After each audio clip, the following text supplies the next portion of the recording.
Wednesday, April 7, 2021. I am Jarrin Jackson and I love America. Thank you for watching as always. My bias is I'm a Bible-believing Christian.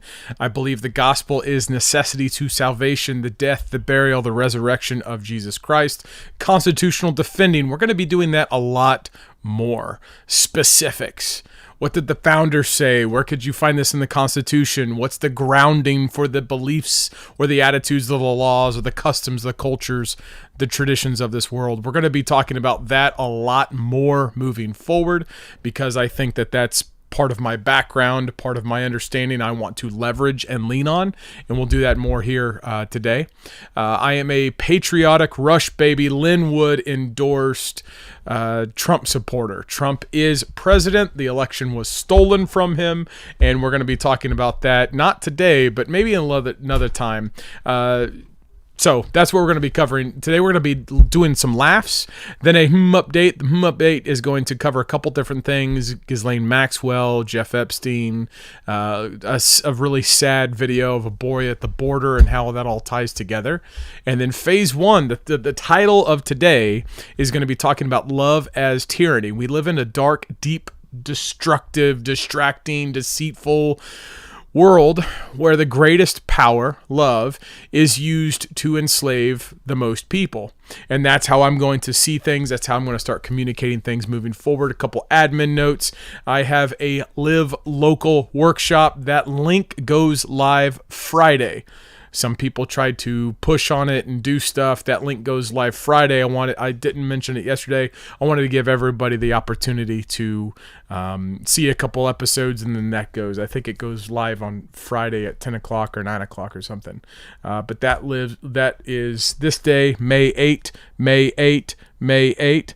Also, I'm going to add something here, right here, called a snippet button. The snippet button is going to be what I push whenever I want to conclude things or make my media presentation. I'm going to take those clips whenever it says that in the corner, and I'm going to truncate those and populate those. And I'd ask that you follow me on Telegram or wherever and send those clips out whenever those happen. So just understand whenever I do snippet, that's what I'm getting at. I think that's about it. You can find all the links that you would want to know about me in the description. And I'm back on my main YouTube channel after suffering 2 weeks in the gulag, one more strike, and my main YouTube channel is nixed. So you can go ahead and follow me on all the others. Let's pray that Mike Lindell's Frank social media platform gets here soon, because I'm about to get kicked off YouTube. So that's fine. They're godless commies. Let's go. This is the laughs. Oh shoot, I did the button before. All right, hey, I always want to laugh. If you wanted to do COVID testing and you're not a guy named Richard Rothschild who filed for the patent in 2015, check me on that, by the way, then this is how you can test for COVID very simply. Testing, COVID testing, come get it done. That's the response. With 20 bucks? Yes, sir. You don't have to stick anything up my nose? Nothing up your nose. You find out right now. Here you go.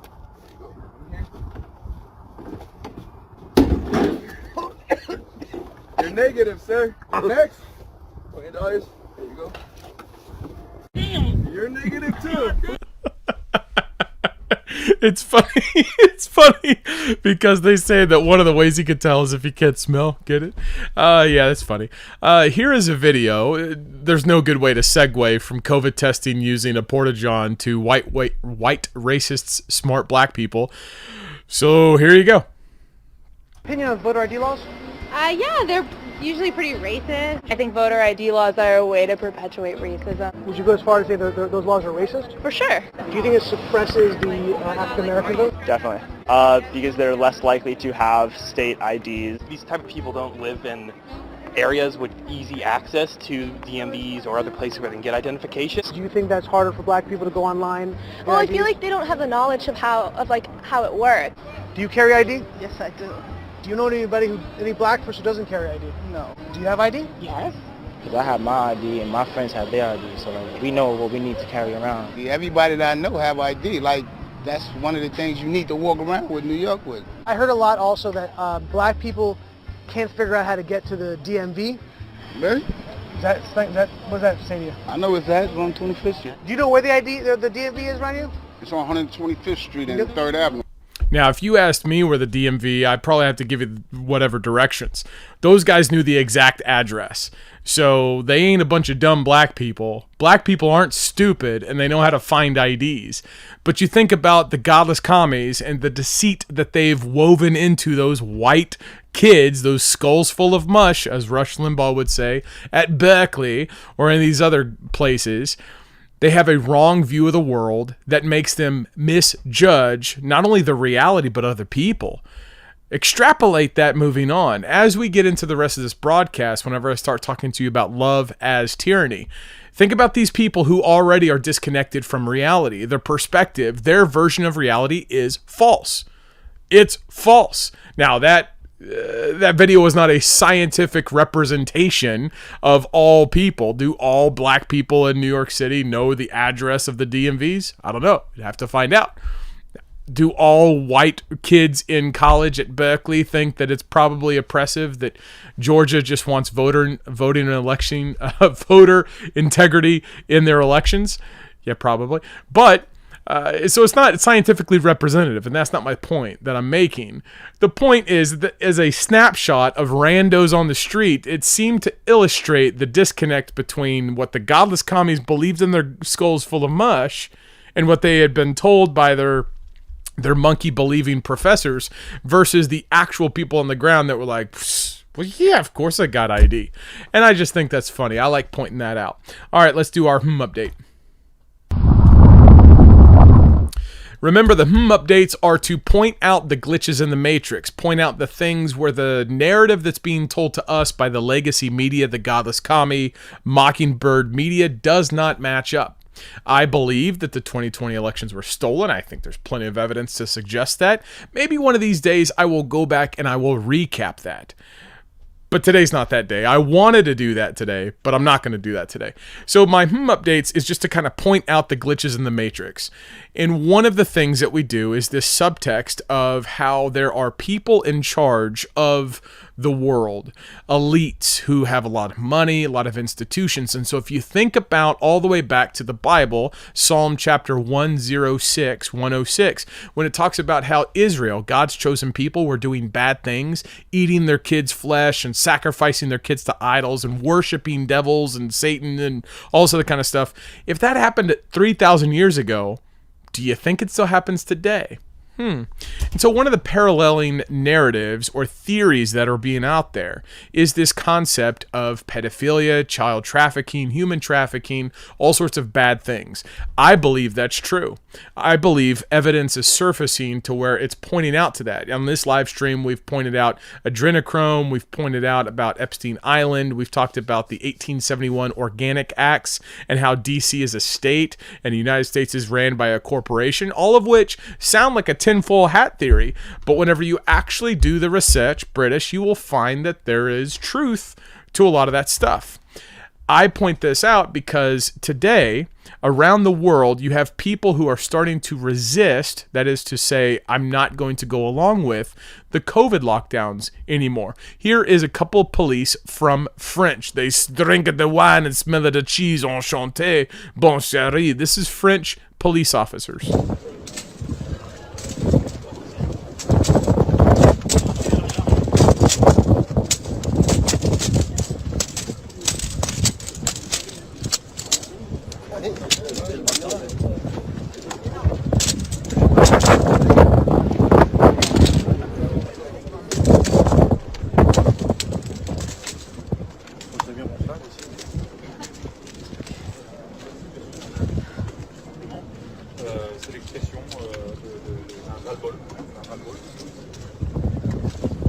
What I love about this video is that it's demonstrating the people who are in uniform with the ability to apply force, who answer to government officials or mayors or whatnot. They're saying, we're not going to take it. We're not going to do this anymore. I like that. I like that spirit of resistance to tyranny. I like the fact that the human spirit doesn't seem to be broken even after 2020 and what's so far going on here in 2021. I think there's still a lot of bad things to happen, but it's good that police in France are starting to throw, at least those cops, are throwing their handcuffs on the ground. It shows that government is not in complete control of people. And that's why I pointed out. I just want to raise that point, elevate that idea, and point it out bluntly. Because if we do that, then you recognize, well, if Enchanté Français can do that over there, why can't we do that over here? Why can't that happen here? Because batten down the hatches, it's going to happen again. There's a prediction for you. And we'll talk about predictions. Maybe tomorrow's live stream is going to be called Predictions. We'll get pretty bold. Moving on, I was talking about Ghislaine Maxwell. I got out of order. Ghislaine Maxwell was denied bail today. Watch this. West District Judge denied Ghislaine Maxwell's third bail request. The judge deemed her a flight risk, pointing out no conditions would guarantee she would show up to court if released. Maxwell is charged with helping Jeffrey Epstein recruit and groom teenage girls. She pleaded not guilty. Jarrin, I don't care. I don't care. Ghislaine Maxwell is denied bail because she's a flight risk. Who cares? Think about this. I also saw an article where 3 million pages of evidence. Now, I'm not an attorney. You're probably not an attorney. What is the average notion or average amount of evidence? 3 million pages? Seems like a lot. Seems like a lot of evidence. And if that's the case, here's my point. The judge is not allowing Ghislaine Maxwell to leave. Now, if everything was corrupt and everything was bad and all the people were godless commies and they were all in on it, if the cabal were actually as influential as they thought she would be, or if the cabal was as influential as many people have made them out to be, one, wouldn't she be dead? Like, Epstein was dead as soon as he started, talking about stuff. Like, he hanged himself, right? So she's still alive, and the judge isn't granting her bail. The fact that she's still alive means no one's going to get to her. The cameras aren't conveniently not working. But the second thing is the fact that she was denied bail at least shows that the judge in this case, at least to this point, recognizes the inconsistency, or at least the probability, that a woman in her position that owns a couple submarines, by the way, would probably not be there if she said, you know what, come back a couple weeks from now and we'll have your trial. Oh yeah, of course, I promise. I will be here, not at my secret island with a lot of kids. And so I want to point that out, and I just want to say that's really cool. Also, what was making the round for the channels that I follow yesterday, I follow all sorts of people throughout all the bowels of the internet, so I don't remember where everything I got stuff from, but I try to present it here for you. I saw this clip from one of the channels that I saw, and it just strengthens that tie. It strengthens the tie of the narrative that really important, powerful people, members of the cabal, some might call them Illuminati, whatever, just godless commie. The godless commies are all on the same side. Here's a video that kind of speaks to that. But this story isn't. A shocking new report from the New York Times sheds light on the connection between Microsoft founder Bill Gates and the late Jeffrey Epstein. After Gates' name came up in connection with Epstein and MIT Media Lab, Gates gave a statement to the Wall Street Journal where he insisted he did not have any business relationship or friendship with Epstein. But new reporting from the New York Times outlines numerous meetings between Gates and Epstein and a conversation with Bill and Melinda Gates' foundation, a connection between their foundation and JP Morgan to set up a charitable fund that would financially benefit Epstein. You know what I want to know? Why? Joining me now, one of the New York Times reporters from this story, James B. Stewart, who is also the author of a new book I highly recommend, Deep State, Trump, the FBI, and the Rule of Law. Let's start with this. Gates says, no relationship, nada, nothing. You report these two men met at... It's also interesting to point out, and the clip ended, it's interesting to point out that the guy who executed the will of Jeffrey Epstein is one of the lead, is the lead immunologist who works hand in glove with Bill Gates. Go check me on it. That's public information. And whenever that came out, they were like, I don't know why he set me as the executor of his will. Really? Do you think that people who are worth a gazillion dollars just randomly choose, I choose that guy, that random immunologist who's got close ties to Bill Gates. I want him to execute my last will and testimony whenever I kill myself in prison for child pedophilia and trafficking. Makes sense, right? I mean, it's just this stuff doesn't make, it just adds up. But that article that they mentioned is from the godless commie media. I mean, here you have the New York Times. Bill Gates met with Jeff Epstein many times despite his past. What's the day? That picture's from 2011, by the way. Recognize those folks, the two people in the middle, and that is from 2011, and the article was published 2 years ago, October 2019. My point is that there is a strong tie amongst all these people, and the fact that Ghislaine Maxwell was denied bail and there's 3 million pages of evidence certainly suggests that there's something really serious about what she did. And at this moment, the people who are in her charge, her custodianship, the people in charge of her, they're not godless commies because they haven't killed her and she hasn't killed herself. And two, the judge, at least at this point, doesn't look that corrupt because they're not allowing her to jump bail. First time she's charged with something that she's not allowed to she's not allowed bail. That's really interesting. This last video makes me really mad, but I play it because I tie it all together. Now, there's different versions of this video that actually shows you what the translations are. I would like you, unless you speak Spanish, I would like you instead to not worry about what they're saying. Focus on the emotions. Listen to the feeling in the voice. This will hit you in the solar plexus.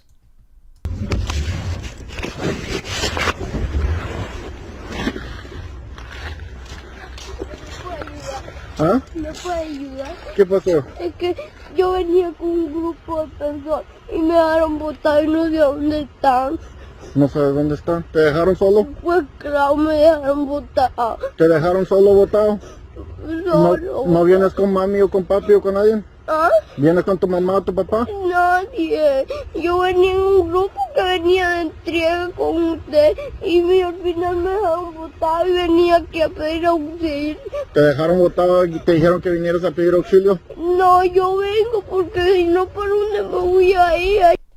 Now, what's important about that video is that child, not even 10 years old, was worried about being kidnapped. That's what they were talking about. He was dumped on the border, left alone, and he was himself worried about being kidnapped. Why would a child being brought to America be illegally dropped off and then himself, the child, worries about being kidnapped? Unless there weren't something that was going on that kid knew about. Whenever I was in Afghanistan and I was patrolling, a lot of the times we would ask the kids what was going on. Because adults will speak around children, children will hear that and they'll remember it, they'll believe it, and they'll repeat it. Many of them don't have the ability or the creativity to think about how to lie or how to obfuscate or how to twist and scheme and manipulate other people, especially people they don't know.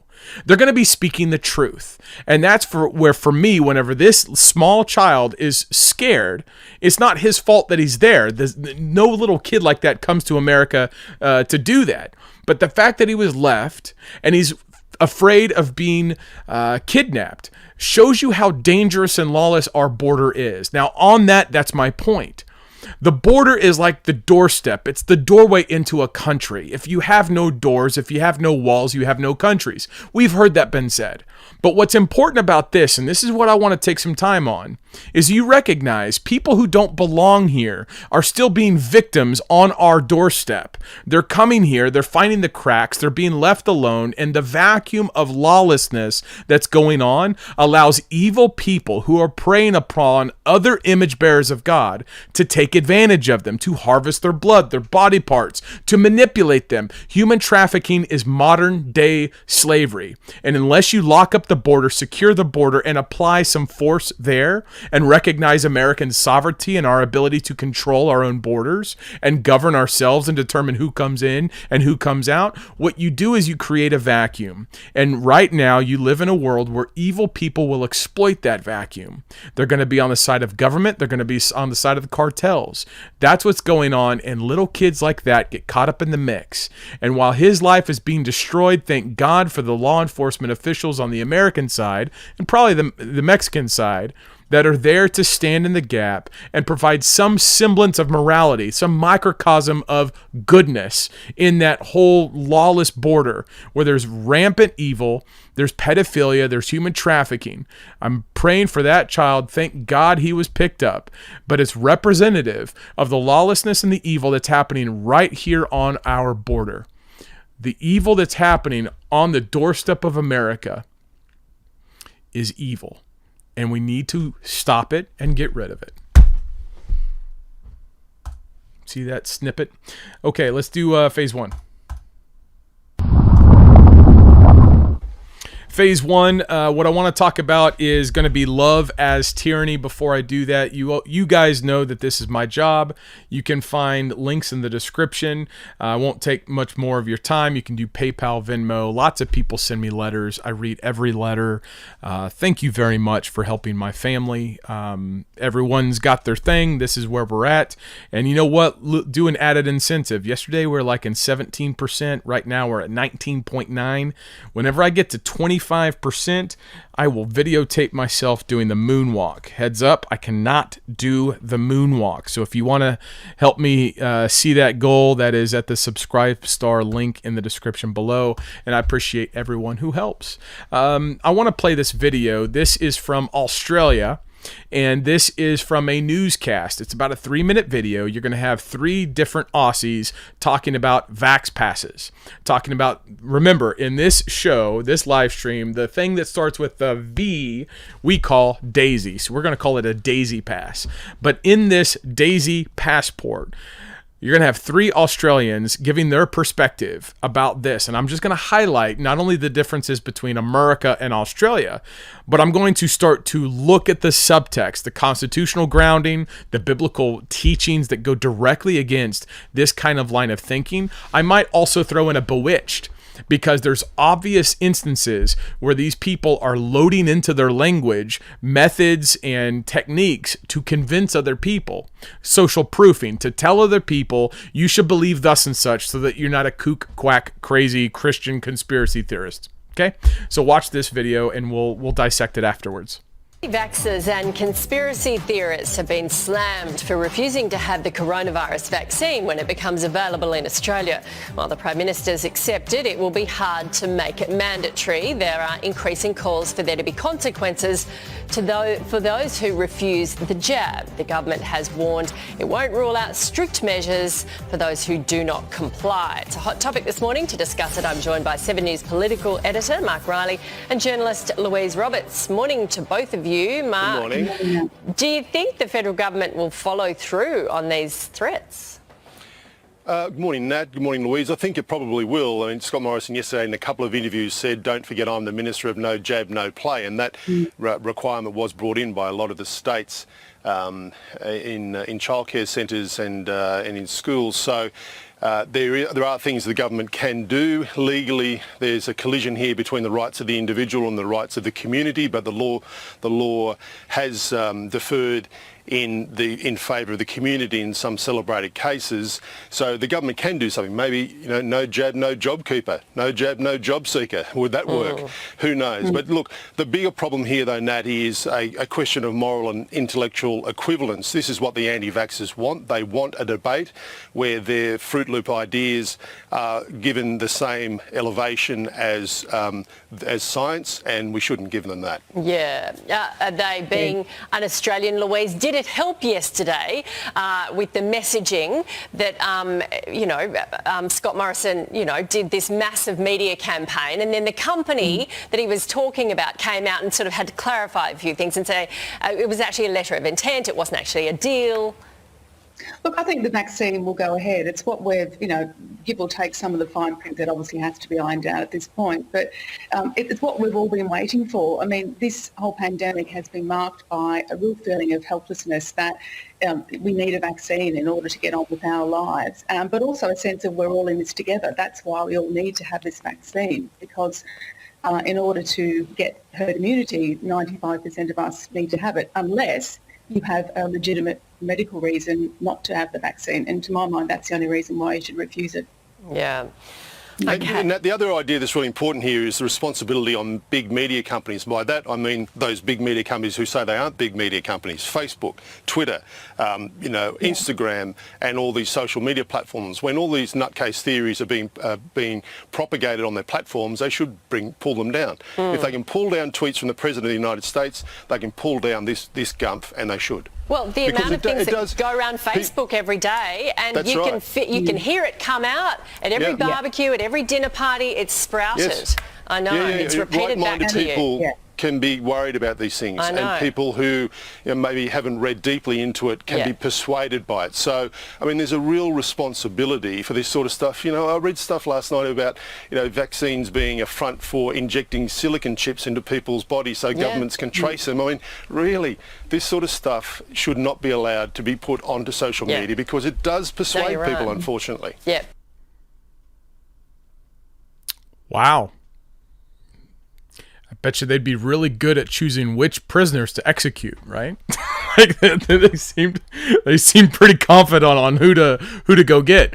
There's a lot of big differences between America, the traditional Western perspective of the role of government, the origination of rights, where rights come from, what's legal, what's not legal. There was so much twisted in that clip. I could take the entire live stream and dissect that sentence by sentence. But what I tried to do was, before the broadcast, was I listened to that a few times and I came up with my own notes.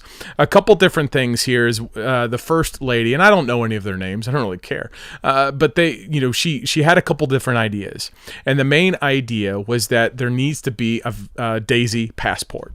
There needs to be some type of link between someone's ability to travel. The guy was even suggesting your ability to have a job.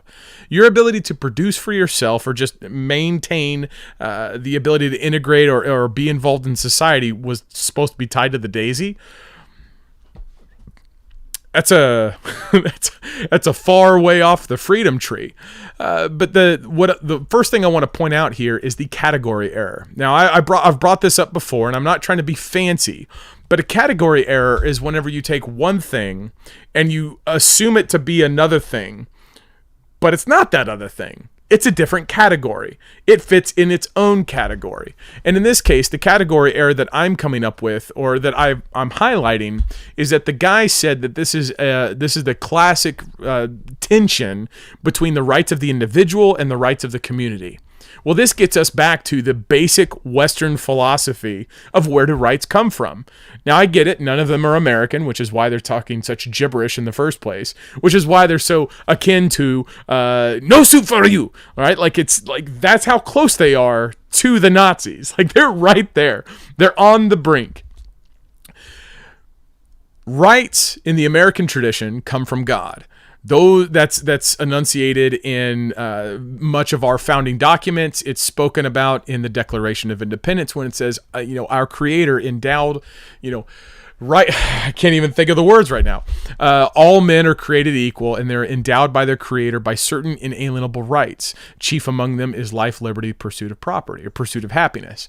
The idea there is that God gives people, his image bearers. He makes us in his image, and he gives us rights. Now, those rights is not a specific number of things. See, a lot of Americans will look at the Bill of Rights and they'll say, well, that's all of my rights. No. Those are enumerated rights. Those are rights that the founding fathers were like, we got to specifically list these things out and include language that says shall not be infringed, because we don't know how to retweet or mic drop or clap back what people will be able to do 240, 50 years from now. In other words, the founders listed specific rights in the Bill of Rights as specific safeguards and protections against what they anticipated to be the most sumptuous morsels of God's gifts to mankind, that they would be taken away. The reason why you have the right to petition your government for redress and grievance, the reason why you have free speech, the right to freedom of press, the right to freely assemble, peacefully assemble, the right to your religion, the right to bear arms, the right that you don't have to quarter soldiers, because the founding fathers knew that those were the ones that were most likely to be trampled. Now, that means two things. One, look how smart they were. Look how wise they were. Could they predict the future? No. It's because they correctly interpreted the past. Boom, there's your teaching point one. But the second point is, understand that even though they said that these are the rights that are protected, that wasn't the exhaustible list of all possible rights. Again, I go back to, I have the right to my own sense of humor. I have the right to my 10 fingers. Why? God gave them to me. When God gives you stuff, man can't take it away. That's Genesis 1. You're made in God's image. He can't take you away. There you go. That's a category error. The category error is individuals have rights because God makes individuals. Communities are identified. Those are social constructs. You and I can be a community. Communities according to skin color, according to nation or tribe or tongue. There's all sorts of different arbitrary settings for what can be construed as a community. And that's a technique, is that whenever someone says a community, what they're really doing is they're hearkening to this concept that is arbitrary, which just means just made up. Someone at some point said, it's a community. It's a community. The community of all the poor people. The community of all the black, gay, Aleutian, one-legged, carnival workers, right? Like that's your community. Well, that's just arbitrary. All of that is arbitrary. Now, the definition doesn't mean anything, postmodern relativistic world. But think about that. That dude was saying, well, this is a classic tension between the rights of the individual and the rights of the community. No. That's not a classic tension. The tension is those people who want to have tyranny and abuse and oppress those other people. That's the classic tension. That's the Cain versus Abel tension. Cain looks at Abel and is like, hey, Abel loved God loved Abel's sacrifice. I'm going to kill that guy because I'm jealous and I'm mad because I was not as good. That's the tension. There's no tension between the rights of the individual and the rights of the community. I'll say one thing that's dangerous. There are no such things as states' rights. When someone says this is a states' rights issue, people have rights because God gives that to them. States are man-made creations. Government is a man-made institution. God ordains government, true. But there's different forms of government. There's different aspects of government. One government's different from the other government. And that's the role and the influence of people. But God doesn't give one government something he doesn't give another government. All government has authority. What matters is the morality of that authority, the justness of that authority, and where that authority is derived. So there is no such thing as the rights of the community. No such thing. Those are norms or decency or behaviors or traditions that individuals give up on a voluntary community basis to make happen. We don't want little kids to be sex trafficked. That's a community standard. That's something that most people in America would agree to. It's unspoken, but that's unspoken because individuals acknowledge, hey, I come from God. I have kids. I don't want my kids to be trafficked as part of human pedophilia. That's the first thought. A couple others is you understand that he said, he called them Fruit Loops. He's like, watch out. They're going to draw a moral and intellectual equivalent. Basically saying that, we live in such a high-minded and intellectual society. Did you ever consider that smart people could be evil? Follow. If I say that, well, my morals dictate that I should not do that, other people can come back and wait, well, statistically, the probability of the quantum says I should do this. Right, well, if you're evil and you're lying to me about the data or the science or how you came to that conclusion, if you obfuscate, if I ask you, how did you come to that conclusion, and you don't tell me or you lie, how do I know that your conclusion is true? This is one of my main issues with the climate change argument. Whenever you can change the models and manipulate the data, how am I supposed to believe your conclusion? If you can manipulate with the ethics to determine a scientific outcome, how am I, as someone who's not a big fancy scientist, I do have a PhD in staphology from Harvard, but if you do not have the ethics, how do I know your science is legitimate? So there is an influence of morality into intellectualism. You can't have pure reason, because at what point would you say that this is better than that? You can say that, rape is an event, but if you come from a monkey, then there's nothing necessarily wrong with rape. So there's a moral component to reasonable thinking. That's why civilization is not just a bunch of monkeys slinging poo at each other, knocking our, brains in. Though some people in the Rockefeller Foundation might want us to be that way. I want to keep going and say, the woman was saying that she was waiting. She was just there's a sense of hopelessness. She was waiting for the vaccine. We're all in this together. There's, people need to take this unless there's legitimate medical reasons. Who determines what's legitimate? Do I have the ability to determine what is credible and what is not credible of what's inserted into my body? My body, my choice, right? Only whenever it comes across to butchering babies in the womb. This is the technique. This is the propagandist, emotional-laden, moralistic preening This is the language of the godless commies, where they assume the moral high ground and they lord it over you by cudgeling you into submission. They make fun of you. They call you Fruit Loop or a conspiracy theorist. They insult your values and your position. And they do that because they don't want to debate. They do that because they want to tie your freedoms to compliance, which means you're not free at all. If what you can freely do, barbecues, and what was she saying? Barbecues, and we go to barbecues. I almost wanted her to say a shrimp on the Barbie. There's an Australian talking about barbecues. Why did she not say the Barbie? Anyway, they want to tie your freedom to compliance. That in and of itself is a statement of contradiction. It's just interesting to me. And then the last part, the guy was talking about the responsibility of big media. He called it a nutcase theories. He's calling for censorship. So they don't value free speech. They don't want a debate. They don't want the ability for normal image bearers of God, co-equal image bearers of God, to say the things that they believe. Christ said in Matthew 12:34, "From the wellspring of the heart, the mouth speaks." People say what they believe. Whenever you censor them, you don't know what they believe. And if you don't know what they believe, how can you say that you know someone? So do these people want a society where we don't really know who each other are because we're not willing to have a confrontation, or we're not willing to have tension with the people that we don't know? That's garbage. And that brings me to this. Let me do this. Oh, shoot. See, I'm trying to be fancy and I'm not there.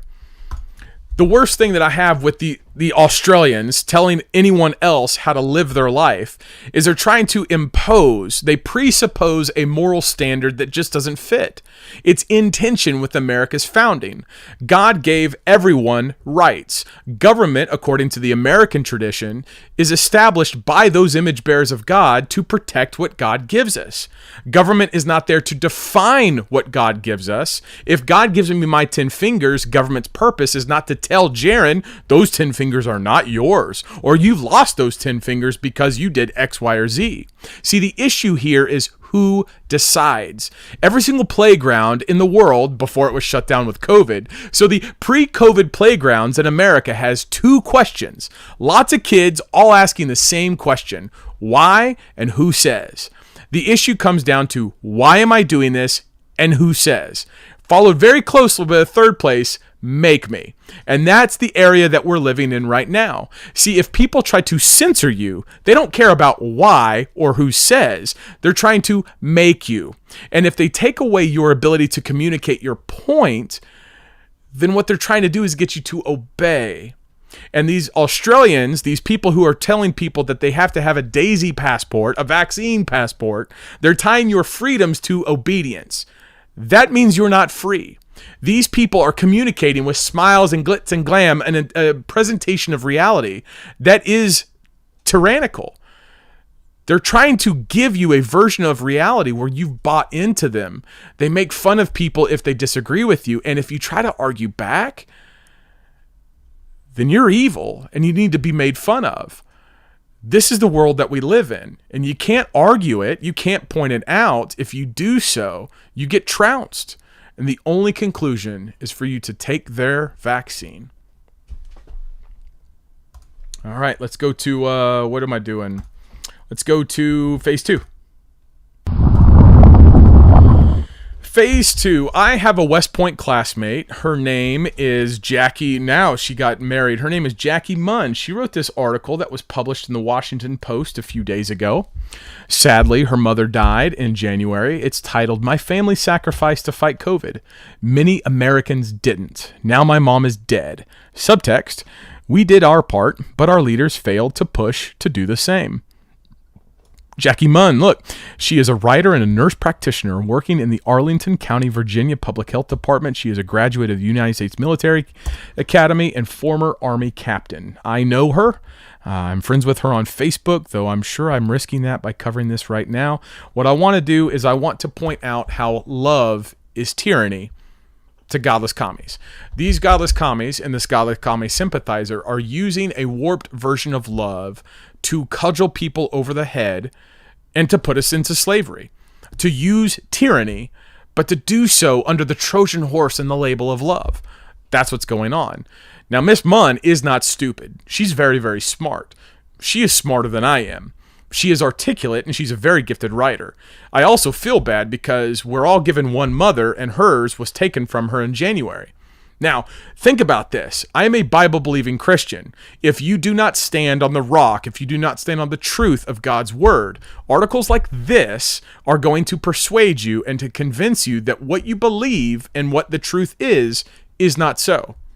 And it's very devious, and I would say it's un-American what this presentation is making, because it's basically linking a bad outcome directly to the behaviors of free people. That free people did something, and because it adversely impacted her on a personal level, she now has animus and beef against the free people. And so because bad things happen to her, she is willing to see other people feel the pain. This is very dangerous. This is how it happens. Let me look at this part. Now, there's a lot of what she's saying here. I might skim some of it. But she's talking about her mother's death was a tragedy, and that's bad too. But look at that second paragraph. My family did our part. So she's saying she's got skin in the game. Everybody else who's not a health nurse practitioner or contract tracer. As a public health nurse practitioner, I was a contact tracer, making phone calls with cases and contacts. I also went into nursing homes with active outbreaks to help analyze and improve their infection and control procedures. You see what she's doing? She's building up her qualifications. See all the stuff that she's done? She doesn't deserve to have death happen to her family because she's doing all these good things. Who determines the good things? Don't ask that question. She is virtuous because she's participating in what should be the universally accepted and publicly lauded, professions of helping out with COVID. Don't even ask if COVID is a legitimate thing. Don't even question the fact that 99.28% of people don't die from it. My older sister, Jen, works as an emergency room nurse at a large hospital east of Los Angeles.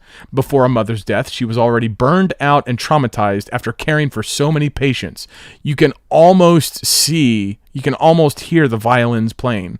She's traumatized after caring for so many patients.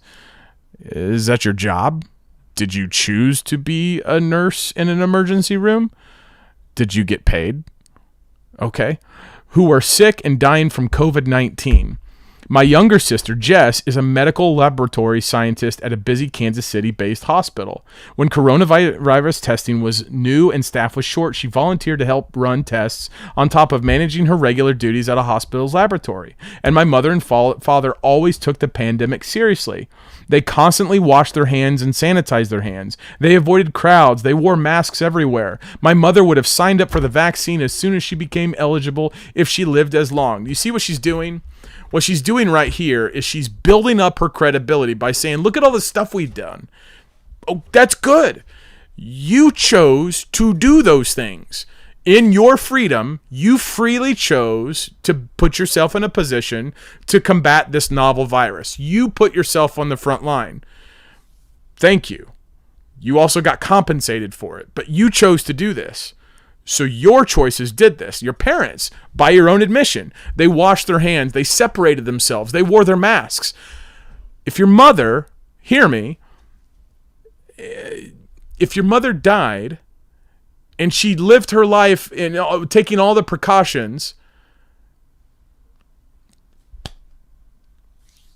does she share any blame with what happened to her?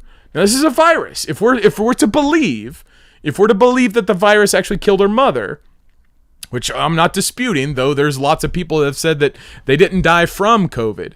But if we're supposed to look to this, look at what they're doing. She's building up her position to where you can't assail her.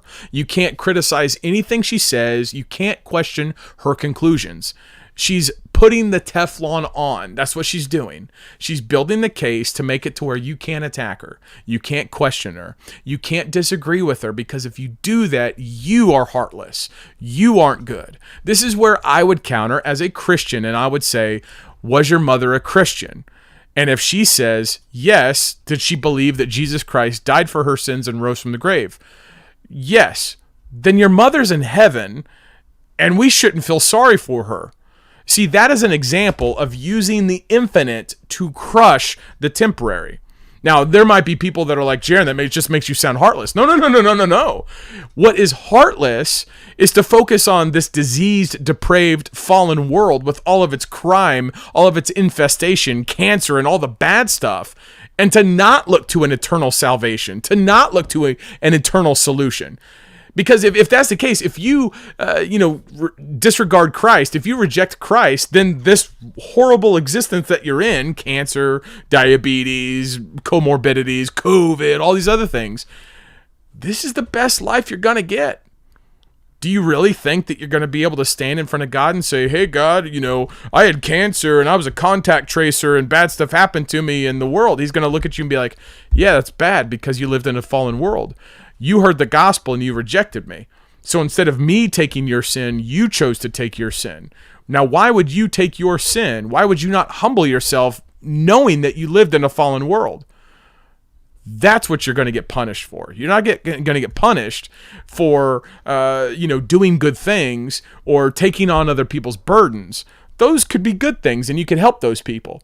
This is where Christians need to keep the gospel central. If you don't keep the gospel central, this play to emotionalism exchanges your freedom, your individual liberty, for that of the emotional articulation of people who just lost their parents. Do you think that you're in a better position emotionally from a persuasion perspective from people who have bad thinking than someone who just lost her mother to a virus? No. See, you're going to always lose that fight. Always. 100% of the time, you lose the fight to someone who's articulate, smart, just lost their mother, and is building her own credibility to where you can't question it. 100% of the time, you lose that fight. Let's keep going. If we keep going, where is this? Right here. She says here, but not everyone chose to do their part. You see, now comes the judgment. She builds up the Teflon, and now she goes on the attack. The attack starts with Donald Trump. He's a bigot. He's a racist. He's the one that's responsible for everything. He downplayed the pandemic all along. You understand how she's not even entertaining the alternative that this could be planned, contrived, patented. See, those alternatives don't exist in her world. This is what I was talking about the other day. Sympathy versus empathy. The sympathy here is to come alongside her and to say, you just lost your mother. I feel bad for you. I will pray for you. I'm glad that your mother was a Christian because I do believe Jackie is a Christian. I do believe her mother was a Christian. So her mother's in heaven. Would her mother in heaven, if she were to be tugged on her gown and her, hey, Miss Munn, now that you're in heaven, do you care about COVID? You kidding me? I'm with Jesus. I'm not caring about this stuff. But yet her daughter down here in the depraved fallen world is able to use her mother's death and the legacy of her mother's death, not to point to the gospel, but to point how other people were guilty for what is in their worldview a natural occurring phenomena. Is our objective to get rid of all death?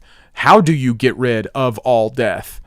Can you get rid of all death? You see, she's arguing from a position, she's communicating from a position of the absurd. You can't get rid of all death. You can't get rid of all sickness. And even if she wants to make a probabilistic argument and you want to mitigate the number of deaths, is President Trump responsible for the virus? Didn't he shut down the borders before everybody else? Wasn't it Joe Commie Biden himself that made fun of Donald Trump months after Trump shut down the borders and travel from China? He called him xenophobic. But you see, these alternatives, these facts can't weigh in on Miss Munn's thinking because she is emotionally fixated on the loss of her mother. And she's using that emotion as ammo to translate into political condemnation for people who don't agree with her. That's the issue. The issue is if you do not believe with her and her medical conclusions, then you're guilty of her. You have her mother's blood on your hands. Can I do that to people who disagree with me?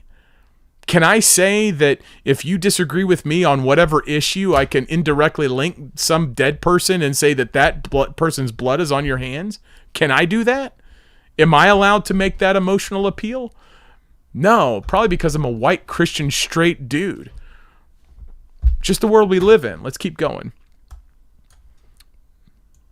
This is a bigger one, but see, this is the one that gets me. As a West Point graduate and combat veteran, I am a West Point graduate and combat veteran. So you understand what she's doing here. This right here is called credentialism.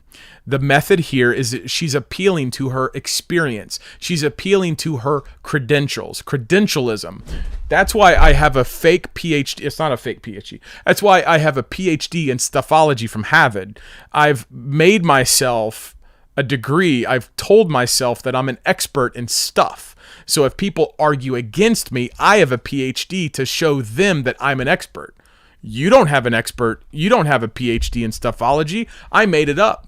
I'm the authority on stuff. And so if I say something and it can be categorized as stuff, convenient, right? Then I'm the one who's the authority, and no one else can claim that. That's what she's doing. She's saying that she is a combat veteran and a West Point graduate. Well, I too am a combat veteran and a West Point graduate. So see, we equal each other on this. I could equally and easily disagree with anything she says by appealing to the same source of authority. My being a combat veteran and my being a West Point graduate doesn't make her point any more valid. What it does is it frames, and it's supposed to use those things, West Point, combat veteran, it's using those things, the emotion of those things, to elevate her position, to make her position more credible, and to increase her validity. Watch what she says. I was taught that good leaders chose the harder right over the easier wrong. I've also been taught the same thing. Who defines good? Who defines right? And who defines wrong? If we're talking about America, and we're talking about freedom, we're talking about who's at fault for a virus, can she determine who that is because she's a combat veteran? Can she pin the tail on the donkey as far as who's guilty because she went to West Point? Can I do that? Am I allowed to do that as well? That's great if that's the case. Let's keep going. She talks about, her older sister did 15 deployments overseas in the Air Force. I won't go there. And our dad served 28 years as an officer in the Army. So now her dad's service and her sister's deployments and her service somehow allow her to have a better understanding of righteousness, what's right and what's wrong, what's hard and what's easy, what's good leadership and what's bad leadership. Do you understand the technique that she's using here is appeals to credentialism? And if you disagree with her credentials, then you somehow are attacking her. This is how it happens. This is how it happens. Last part, she talks about people having elected officials owe the public an unwavering scientific guidance. Just real quick, does that mean that they'll talk about the scientific proof that Mike Lindell has had on his website? You can go to Lindell TV right meow and see the scientific proof that he shows with the fraudulent election. Is she going to be consistent whenever she appeals to scientific evidence here and be consistent whenever she supports the scientific proof that Mike Lindell proves and demonstrates on Mike Lindell TV? I wonder. And if she's not consistent, are we to forgive her or to overlook that inconsistency because she's a West Point graduate and a combat veteran? Or maybe because her dad was in the military for 28 years. Jarrin, you're being a jerk. No, I'm not being a jerk, because this intelligent woman is articulating on a national platform the exchange of freedom because her mother died. The loss of liberty because something bad happened to her. Do not lose track of that. Because if death is the decision maker, if death is the driver of decisions, then we can all use any death to drive any decision. But you see what we're not talking about. We're not talking about Christ on the cross, forgiveness of sin, eternal salvation. See how eternity kind of makes everything else not seem as big? But yet, if you push Christ out of the way, get out of here, Jesus. You get Jesus out of the way, and then what? You bring in the ability to elevate death. I'm a combat veteran. My dad's done deployments. My mom sadly died in the ICU. All of those things are bad. They are not good. I don't like them. But that does not give you the ability to articulate and justifiably take away from me what God gave me. God gave me the right to breathe like this. This is how he made me. God gave me these fingers. He gave me the ability to go from here to there, A to B, do whatever. The right to travel. God gave me the ability to go do stuff on his earth. You can't take that away because your mom died. That's not heartless. That's loving. It's loving to recognize that the living are still bearing God's image, and from that can love other people. Tell them the message of the gospel. Help them out if they're hurting. The message is not to tell people they can't do something as a demonstration of love. And that brings me to the third phase. Let's go phase 3. Love as tyranny. I want to bring up 1 John 4, 7 through 11. Let's just read this real fast. Hear now the word of the living God. Beloved, let us love one another, for love is of God. And everyone who loves is born of God and knows God. He who does not love does not know God, for God is love. In this, the love of God was manifested toward us, that God has sent his only begotten Son into the world, that we might live through him. In this is love, not that we loved God, but that he loved us and sent his Son to be the propitiation for our sins. Beloved, if God so loved us, we also ought to love one another. The idea, and this is just very simple. I'll just do this real fast. The idea, and this is very simple, is that love in the biblical sense is self-sacrificial. Love is not you sacrificing other people or other people sacrificing for you. It's you sacrificing for other people. As Christians who believe the Bible, we look to Jesus Christ on the cross. Paul writes in 2 Corinthians, we make all thoughts captive to Christ. By doing that, you get the correct context. If you do not do that, you get emotional appeals laden with credentialism, combat veteran, West Point graduate. Here's all the good stuff my family did. I helped out all these people. And you're going to have the accolades and the parade of good deeds and helping other people as evidence. You're going to use that in exchange for logic, in exchange for tradition and truth. What you're going to do is you're going to have people masquerade as people who are loving, but are really communicating tyranny. And the tyranny here is that people are trying to trade. They're trying to exchange the fact that one person died. You will die. I will die. But when people use other people's deaths to justify the taking away from those people, the living image bearers of what God has given them, whether that's the right to bear arms, the freedom of speech, the right to travel, your kids, your fingers, your senses of humor, the ability to breathe freely as God made you. If people use death to take away from life, then it's not living. It's not loving. If you take away using death, if you take away from life, then you're not loving. It's definitely not a love that is sacrificial. It's a love that is consuming. It's a tyrannical love, and that makes it not love. The example we have of love is Jesus on the cross. He gave himself for all people. So if you want a loving society, if you want to help people out, understand that you might have to sacrifice. I'm not asking Jackie to sacrifice her mom's legacy. I'm saying that your mom did not die so that you could take away my ability to breathe. I'm saying your mom's death does not justify you telling me where I can and cannot go. That's not how this thing works. Government exists to defend the rights God gives all image bearers of God. You do not dictate what God is allowed to give and not have based on who's been dead. Jesus Christ died on the cross so that we can have eternal salvation. If you're not talking about that, then you're just talking about things that are going to end up in death. Now, with that, we will go to some Q&A. All right, phase 4. Sorry, I'm looking for my thing. I found my thing. You can follow me on, what's it called? Telegrams and all the things below. I appreciate your all's time. Don, question. Did you hear today Graham Allen say JB will be signing an executive order on gun control tomorrow? No, I did not. This gets back to the live local. The live local is speech, sheriffs, schools, shops. Your sheriffs have the authority to enforce the law. They are the chief law enforcement officer, the posse comitatus. That's backed by constitutional precedent, jurisprudence, English common law.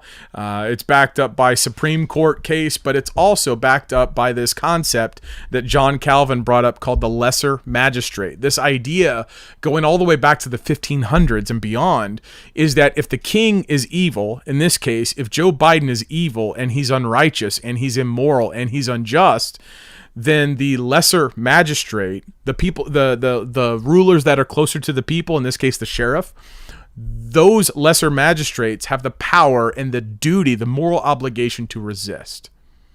And if people are signing gun control, whatever that is, we have a legal process. The verse that everyone needs to go look up is Isaiah 33:22. Isaiah 33:22 reads thus. It is, for the Lord is our judge, for the Lord is our lawgiver, the Lord is our king, he will save us. Now, all three branches of government are in that verse. That is the verse the founding fathers developed federalism out of. Federalism is the distribution and the breaking away, or the branches, the three branches of government. The Lord is our judge, judicial. The Lord is our lawgiver, legislative. The Lord is our king, that's the executive. All three branches of the American government in the Constitution right there, Isaiah 33:22. So if Joe Biden signs an executive order, then he is the king, he's the executive fulfilling the role of the lawgiver. He can't do that. That's not right. So there you go. Michelle, where do we go to post questions? Wherever you wrote that question. You can go to Telegram. Follow me on Telegram. The link is in the description and right there. And whenever I start live streaming, I have a woman who is a patriot. She is my question collector. She collects questions and goes from there. Barbie, if these folks are so poor and impoverished in their own countries, where are they getting all the money to pay the traffickers and coyotes? That's a good question. I would think that people like George Soros funnels monies to those governments to get those people to come on up here. And I don't know if the actual individuals are paying the coyotes, or if that's, again, the government who charters the buses or gets them up there, pays the coyotes, and it just breaks down to a per head kind of fee. I've always wondered that. I don't know exactly, but these people who are invested in human trafficking, which is modern day slavery, they've got a lot of money, and yeah, I mean it's big business for them. Nicole, why aren't governors deploying their National Guard to the border? It's a good question. Cowards, probably the best answer that I can give. Men are cowards.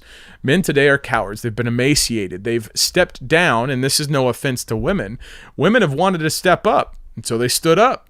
Well, as they stood up, men stepped down and said, "Oh yeah, go for it." Now that's not the way that things are supposed to happen. Not to get all chauvinist on people, but think about things. God has an order. That order does not mean men are better than women or women are better than men. It means that things work when you follow the order. And when people do not do what they're supposed to do, follow the law, enforce the law, stand for truth, speak the truth, love other people, when they don't do what they're supposed to do, this is what you get. When the righteousness rule, the people rejoice. When the wicked rule, the people scatter in fear. I had that last part. Leandra. Where are the parents? Why did they send that little boy by himself? I don't know where the parents are. Parents could be godless commies. They could be part of the child cult. They also could be dead. They could be they themselves scattered. I mean, I don't know what that situation looks like. If the American military operation Overlord, the invasion of Normandy, was planned for like 3 or 4 years and it was scattered all over the place, what do you think it would look like the bordered operation of human trafficking into the United States? I would actually think that the degree of efficiency and organization is probably a little bit higher from the godless commies on the coyote side than it is on than it was on Operation Overlord. But it's the fog of combat. It's the fog of war. Can people get messed up at a traffic point or a crossing? Yeah. And I played a couple days ago where those coyotes just dropped 2 little kids over the 14-foot fence. You're messing with people who don't care about human dignity. When people don't care about human dignity, there's going to be chaos. And in that chaos, you could have a loving parent who is doing something illegal, who otherwise cares about their kid, but something happened to their kid. That's possible. Paul, not sure why we would commend the French police and say why can't that happen here, and why not praise and commend Myanmar for outing the illegitimate government due to a fraudulent election and also for seizing Soros's bank accounts. Why can't we do that here? I've done that. But yes, you're good point. Myanmar, the country that is not Thailand, they asserted election integrity. They asserted the truth. They enforced the law, and they overthrew their godless commie faux elected government. Amen. We've covered that. I just don't say that all the time, and quite frankly, I didn't draw the connection. So I guess that's good on you for making the connection, but I did not see that connection. I'm not against talking about Myanmar. I've talked about Myanmar. I've also called it Myanmar, but I just didn't see the connection. So forgive. Chris, where are these kids going after they have been released? Yes, some are going to live with relatives who are already here, but what about the others? Are some being put in foster care or put up to adoption? I think though that kid was transferred to Health and Human Services. He's going to be fed a couple squares a day, and then I'm sure that he will stay in the United States. I don't know where exactly. I don't know where exactly that kid's going to go. But I want to walk the fine line of, I don't want that to happen to any kid. And that broke my heart. That breaks my heart when that happens. And the people who are involved, who put that kid in that position, need justice on this side of heaven and on the other side, and on this side of death and that side of death. At the same time, we need to make sure that those kids are taken care of. I don't want them to stay here. I don't want them to be citizens. I do want them to be fed. I do want them to be protected. I do want them to not be trafficked in child pedophilic, satanic Luciferian cults. Yes, that's what I want. Brianna, also, why only this Daisy, not others? Yeah, exactly. Right. I mean, if the virus is behaving like the flu and you don't vaccinate for the flu, or else you have to vaccinate all the time for the flu because it changes and it has variants. By the way, heads up on variants, because that's coming. Then yeah, why this disease and not others? There's just a lot of uncertainty surrounding that. Why is Donald J. Trump so on board with the Daisy? Don't dig it. That question's been asked a lot. I had a question, or I had a conversation today with someone, and we were talking about that. And it depends on what your outlook on Trump is. If Trump is a genius, then you have to think that there was something that he knew that he had to do in order for stuff to happen. Is Trump part of the diabolical crowd? I do not believe Trump is part of the diabolical crowd. Melania is a Bible-believing Christian. I do not believe Melania would go along with that. That's just my personal read. My bias as a Bible-believing Christian is I'm not going to look at people who are Bible-believing Christians and say, I do believe that there's a lot of people who try to hijack the gospel and live the Christian life and are fake. But that's why I think if you are a Christian, you're always supposed to keep the gospel center stage. If you're going to be talking about your faith, give your testimony. Let's get circled right back, and not in a Jen Psaki kind of a way, but let's keep everything center stage with Christ on the cross. If Christ didn't die on the cross, who cares? If Christ didn't raise from the grave, he's just another dude.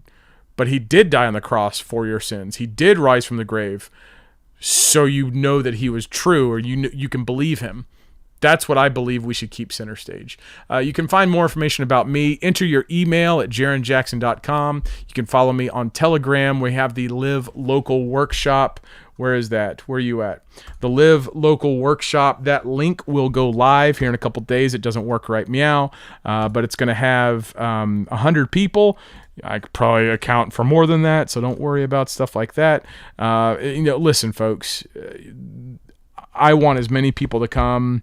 The parking lot is really, really, really huge. It's a convention center. I don't know what the weather's going to be like, but I want to give it to as many people. I'm going to try to do live streaming. I can't guarantee that because I'm not a tech savvy dude, but that's what I want to do. I want to try to benefit people as much as possible. And the idea here is I want people to get in touch with God's creation. I think you do that best by tightening your circle of influence, the people you actually know and actually speak to.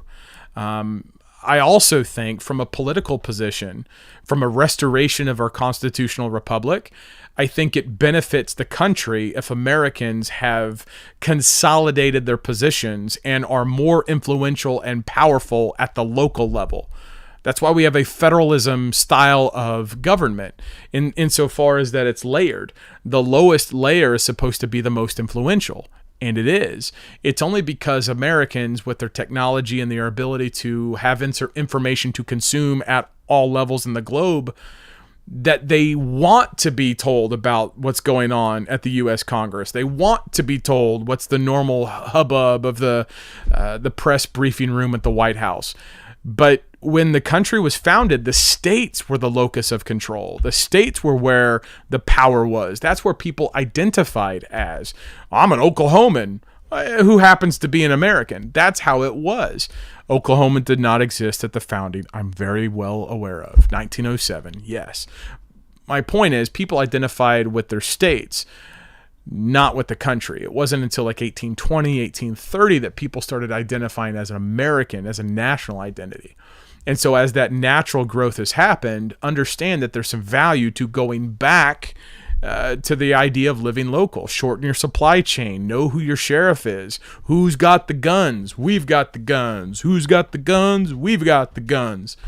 That's what this is all about, to give you a biblical frame, a constitutional frame, traditional, historical, philosophical frame to approach and engage the world, because the 21st century definitely is dark and deceitful, and unless you've got a sharp sword and a bright light, you're not going to be able to hack your way through all the briars and like defeat the dragon at the end of the level. Anyway, the gospel of Jesus Christ is that you and I broke God's law. Jesus paid the fine. That's what he did on the cross. He's not up there because he's having fun. He's not up there because he was weak and he got hoodwinked and he got duped by his best friend. He's up there because he was in charge. He voluntarily took it, and every step along the way, to include the gasps and the heart bursting and the nailing of the cross, he was in charge and he could have stopped all of it, but he didn't. That verse I read, 1 John chapter 4, propitiation. Propitiation is a substitution. Right? One thing is supposed to get punished, but the propitiation is the thing that gets punished. Jesus is the propitiation. He took our place. He took our place. That's the point. That's what propitiation means. You believe that Jesus took your place on the cross. You believe that 3 days later he rose from the grave. You turn away from your sin. You believe in that. Like, you trust it. You're going to go to heaven. If not, conscious eternal torment, and it will be fiery and it will be horrible. You do not want to do that. Please do not do that. I might not like you, but I love you. Appreciate your time. I'm Jarrin Jackson. Now go to war.